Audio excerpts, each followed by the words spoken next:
The death of skepticism, as featured in Belonging Again. The consequences of conflating questioning with disbelief, critical thinking with indecision. Skepticism has been conflated with disbelief and died as a result. The skeptic is not someone who dismisses everything he or she is told outright, for the true skeptic is skeptical of even his or her capacity to dismiss. And the skeptic is not the cynic, who has stopped questioning and taken on assumptions like there is no truth or everyone is lying. Rather, the skeptic is the individual who asks questions for the sake of the truth, not just for the sake of deconstructing it, though determining the truth entails deconstructing false truths. Furthermore, the skeptic questions his or her own standard by which truth is determined, not because there is no right standard, but because standards require perpetual refining. The mode through which the skeptic asks questions is different from the cynic, though do note that the individual who shifts between modes and fails to understand skepticism properly is someone who will struggle to convince others when he or she is genuine. Lastly, to be skeptical is not the same as being untrusting. To be skeptical is to be aware that the truth is hard to fight for and know. Why has skepticism died? For good reason. Imagine the following. A man tells us he was abused by his father. How could we not believe him? Perhaps because we don't have to believe him? Furthermore, how could we believe him? Is there evidence beyond the claim? Perhaps because we want to believe him? But who are we to rightly believe or disbelieve? It seems we are not in a place to do either. At most, we can let the account wash over us. But if we don't believe him, aren't we horrid? But if we do believe him, aren't we making a judgment before we've investigated all the evidence? His face is bruised. Isn't that evidence enough? Perhaps, though he might have hid himself to make his account more convincing, hoping to hurt his innocent father's life. But isn't that a little far-fetched? Perhaps, but perhaps the man knows that the thought is far-fetched and hopes to use that to his advantage. Again, we're not in a place to agree or disagree. But how can we look the man in the eyes and tell him, I don't know if you're telling the truth, which is to say, I'm not in a place to believe you or disbelieve you, which sounds like disbelief. Hasn't he gone through enough? We might be the only person who could listen and provide him the support he needs. But again, on what grounds can we believe him? After all, our only basis for belief is the desire not to hurt his feelings. But don't feelings matter? Hasn't he been through enough? Don't we know what it's like to tell people our story and not be believed? Do we know what it's like to suffer and then be doubted by those in whom we placed our hope? Can we not extend him the benefit of doubt? Is he not a human being, or do we lack humanity? What should we do? Is there any good answer? We didn't ask for this. To be in this situation, to be around people, is to never know what we'll find ourselves in, pinned down. Better to be alone, perhaps. Better to atomize. To think critically, we must risk being inhuman. To be human, we might forego the skepticism we require to think. Section 1. If thinking doesn't cause existential uncertainty and suffering, we probably aren't thinking hard enough. Arguably, the only certainty achieved in thinking is certainty of uncertainty. We can never step out of the whole of the world and view it like God. Therefore, we can never know for sure that everything we think is actually the case. There is always the possibility that we are wrong.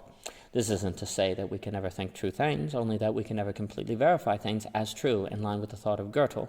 We can never know for certain the truth as true. If we say this happened at this time and place, we assume the validity of time-space in our understanding of the constructs. If we say Daniel crossed the road, we assume road is a valid construct and not atoms and or an abyss. Perhaps it is, perhaps it isn't. The point is only that we cannot say for certain, though we can speak with confidence, as discussed in the conflict of mind.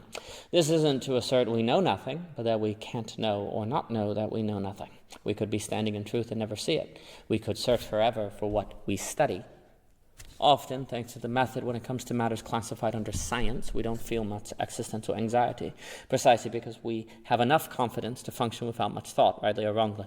However, when it comes to other matters, such as stories, personal accounts, the arts, and so on, it is hard for our sense of certainty to eclipse our uncertainty, making it more difficult to think that uncertainty isn't present.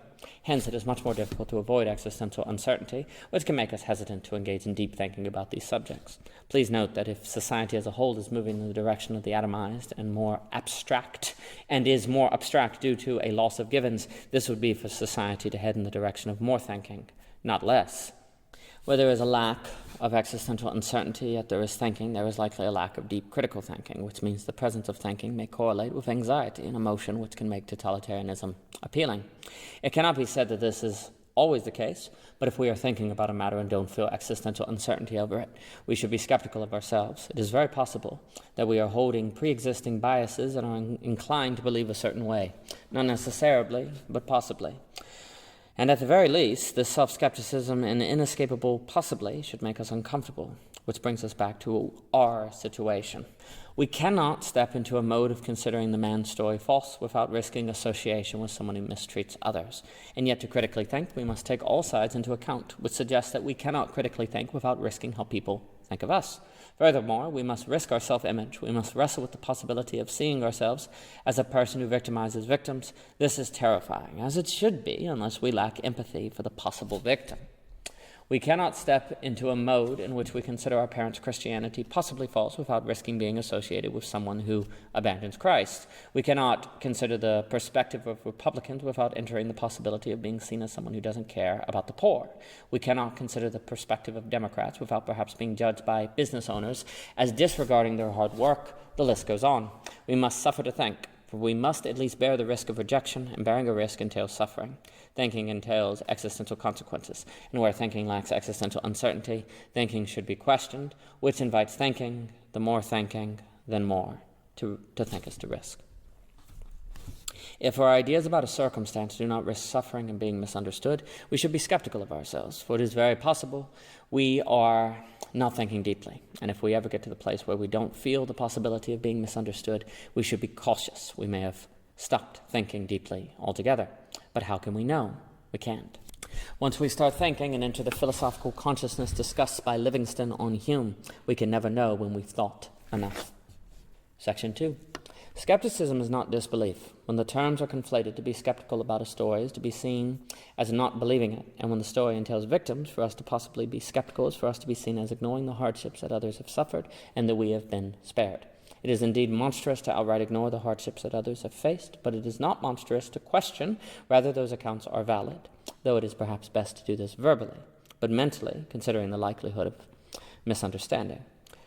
Rather, it is responsible, but in a society where disbelief and skepticism are conflated, it easily isn't perceived as such. In a society that doesn't conflate skepticism and disbelief, the person who waits for evidence before accepting the account of the man is not someone who others readily accuse of evil. Rather, the person acts rationally. However, in the same society, the person who, on the other hand, automatically disbelieves the man is someone who acts irrationally. For one to believe or disbelieve a story before evidence is problematic.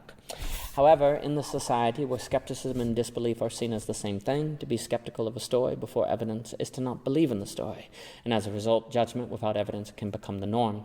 And in such a society, it is probable that evidence will become less prominent and that eventually the role of evidence will be highly unclear. Skepticism is the road to both belief and disbelief, not just disbelief. Without it, there cannot be belief or disbelief, agreement or disagreement, or so on. In this sense, as used in this paper, skepticism can be used interchangeably with critical thinking, and it is just as dangerous to conflate critical thinking with disbelief as it is to do so with skepticism. It is very possible that this conflation has contributed greatly to the loss of critical thinking in our society today, as everyone seems to acknowledge, yet couldn't possibly acknowledge fully if critical thinking is indeed lacking. To live in the world is hard. Section 3. To question something doesn't mean we don't believe in it, for questioning is how we justify both beliefs and disbeliefs. If in fear of disbelief we never question what we think, our thinking has no grounding. It is weak, and it cannot even provide us with liberty from anxiety. And yet we may resist questioning our beliefs precisely to avoid anxiety, suggesting that when thoughtlessness is lost, there might be no going back. But don't we all know this? Don't we all know we must question what we believe to justify it? So why don't we? Well, it's because it would be heartless to question the abused man. It would destroy our family to question Christianity. It would destroy our friend circle to consider conservatism, and so on. And please note, by grounding in the last paragraph, this has to be considered in light of Hegel's absolute knowing. But moving on. Skepticism and critical thinking risk our worlds. We could be seen as heartless, cruel, insensitive, inconsiderate, ungrateful, as siding with the enemy, as failing to stop bad things from happening, every possible accusation. Thinking has a psychological and emotional cost, and if we think, we must pay up. But to know we don't think, we must think. So perhaps it is easier to keep ourselves from thinking in the first place and just go with the flow. Do not be critical. Accept. Be vulnerable to the banality of evil. Why not? Don't answer that. Is there a way to avoid all this? Yes, thoughtlessness. The world is strange. There is easily a part of us which wants skepticism and disbelief to be conflated, for we would then be justified in our lack of suffering-causing thinking. And what do we gain by being skeptical in a society that conflates disbelief with skepticism? A conflation that is perhaps accelerated by technology. Perhaps we critically think, but no one thinks we do, and we are seen as destroying lives. Why question? If the man turns out really to have been abused, couldn't we be seen as a terrible person for the rest of our lives? How is this risk rational? Well, it's non-rational, as discussed throughout O.G. Rose. Sure, but who cares? Where disbelief and skepticism are conflated, being rational can become irrational. We gain little from it except a true view of the world, which we can share with few. And so we can gain little sense that our true view is true, and so little freedom from existential uncertainty. And to truly think entails experiencing existential suffering. How could it ever be rational to undergo these things, seeing that those around us won't likely grasp our view? Is not thinking social suicide? All right. But what is critical thinking exactly? How is the skeptic to speak to others? How is the skeptic to think? There are still questions to be answered, questions that will be taken up on critical thinking, assuming the best, learning to speak, papers that ultimately are about why we no longer listen to one another. Hearing invites thinking. Section 4. As critical thinking vanishes, critical thinking can become irrational. Already in a way, in its structure, critical thinking entails irrationality, let alone as it socially dries up. And this is because critical thinking entails existential uncertainty. In critical thinking, there must be a sort of opening up to that which could cause existential anxiety. How is it ever rational to put ourselves through this? It likely isn't. There's the rub, the irony, and yet it could still be good, for knowing the truth is good and sets one free. Or does it? Perhaps not in a society where disbelief and skepticism are conflated. Perhaps truth is imprisonment. There, the irrationalism of critical thinking might prove too great to overcome, for it is too irrational to combat rationally. The more critical thinking is lost, the more irrationality becomes thoughtful, and as critical thinking becomes irrational, the thoughtful may stop critically thinking. In conclusion, with belonging again in mind, we must think to be justified to believe or disbelieve, and that means we might have conflated skepticism and disbelief precisely to restore thoughtlessness after modernity destroyed societal givens. We must return to something like a state of thoughtlessness to existentially stabilize ourselves, and using a sleight of hand on ourselves through ethics seems like a subtle move. We might be policing ourselves for the right reasons, not to think, which could be a subconscious effort to return to the givens and thoughtlessness we have lost. Having forsaken Hegel's science of logic, we seem to have no other option, but that is another topic for another time. What am I saying? Well, that we have perhaps killed skepticism for good reason. Ironically, in an effort to restore the thoughtlessness that without we are existentially overwhelmed. Similarly, perhaps the turn to intuition, emotions, and the gut are manifestations of this very effort, risking autonomous non-rationality. Problematically, thoughtlessness is when we are vulnerable to the banality of evil and can end up in Nazism, though existential anxiety can lead us into totalitarianism as well. Are we doomed? Now that trust as living is mostly gone and we must live according to trust as giving, which is existentially demanding, is there hope? Or is hope dead like skepticism? Is there hope to hope? For more by O.G. Rose, please visit ogrose.com, Twitter, Anchor, Instagram. For the rest of the Belonging Again series, find the list on Medium and the playlist on YouTube. And thank you so much for your time.